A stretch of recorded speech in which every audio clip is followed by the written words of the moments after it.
And remembering back to my experiences over these past retreats, I was really much more aware of the deep foundation of kindliness that really infuses all of the practice.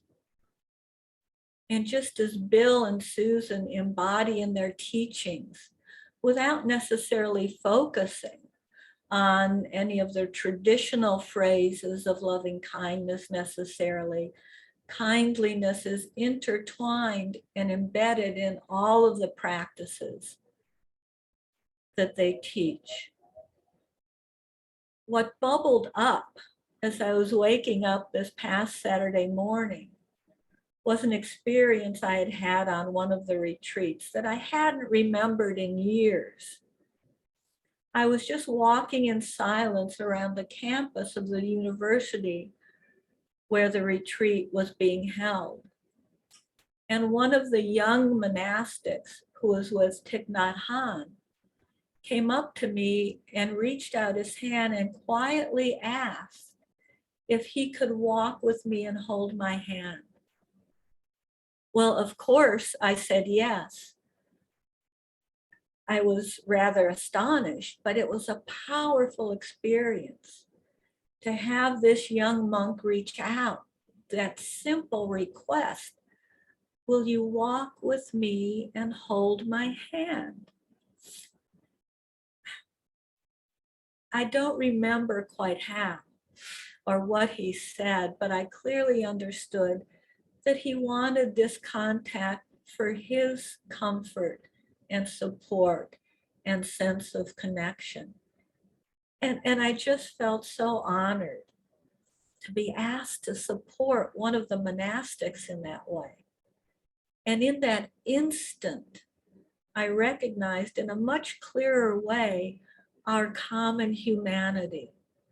He wasn't just some abstract monastic, a pure being, a being who had a more peaceful and aware existence, a more advanced, more committed practitioner.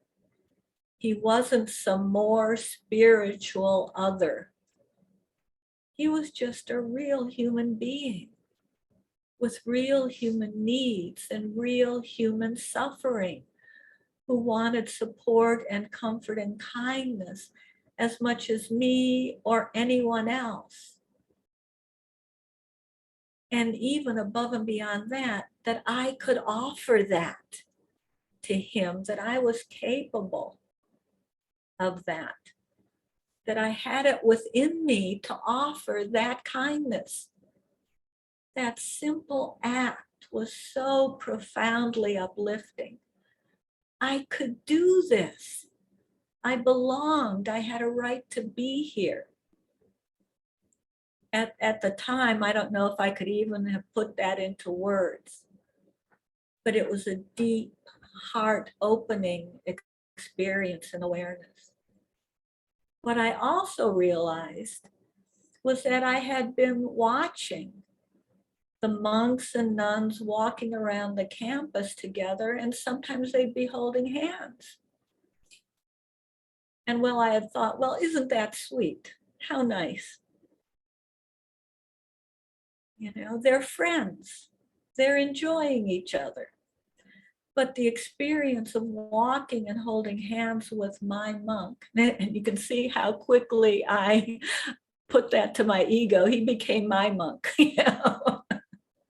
So much for a non-separate self. I recognized, though, what an incredible gift those monks and nuns holding hands with each other were giving each other. What deep sharing they were experiencing in the kindness of their connection. This was a deep practice of expressing interbeing and the connection to community, to Sangha. This was engaged Buddhism. And perhaps we can pause just a minute here and think about a recent time when you were able to provide comfort and support to someone or yourself Perhaps some very small thing, a smile to a stranger in the grocery store, helping open a door for someone, an understanding word. Whew. Just take a breath and recall that moment, the feeling of that moment, the open-heartedness, the warmth in such a simple thing.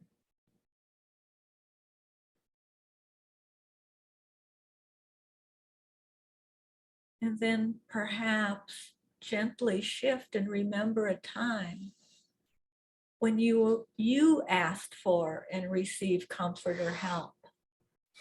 What was that feeling like? Was it the same? Was it different? Giving and receiving or asking?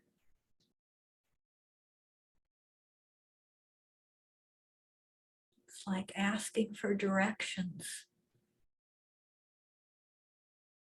Such a simple thing, but which was easier or more comfortable?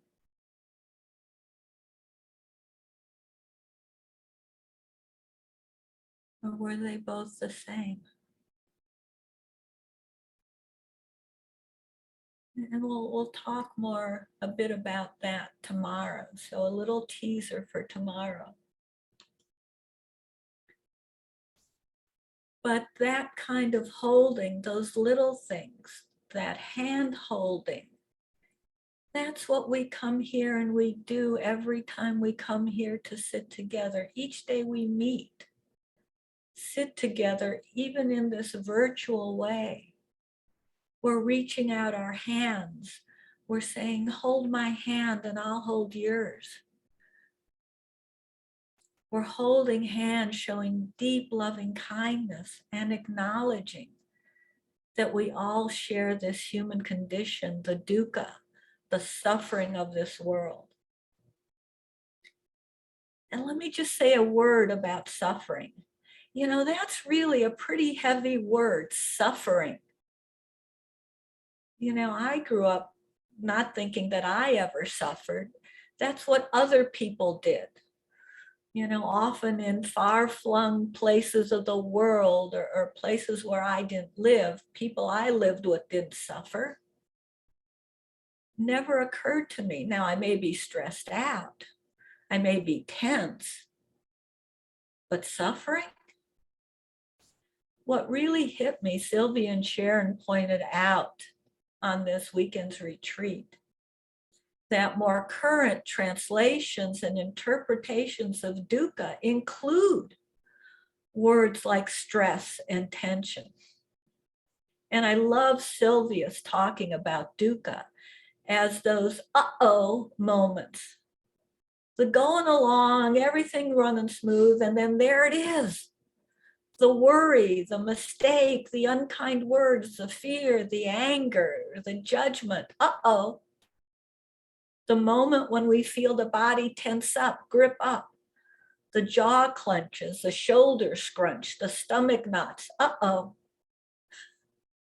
This is our common humanity. We recognize even the slight stresses, the little sufferings, so that we can be more human and more kind. So we practice engaged kindness. We acknowledge our humanity. We come and we sit and we virtually hold each other's hands to say, I welcome you, dear friend. I got you. I smile to you.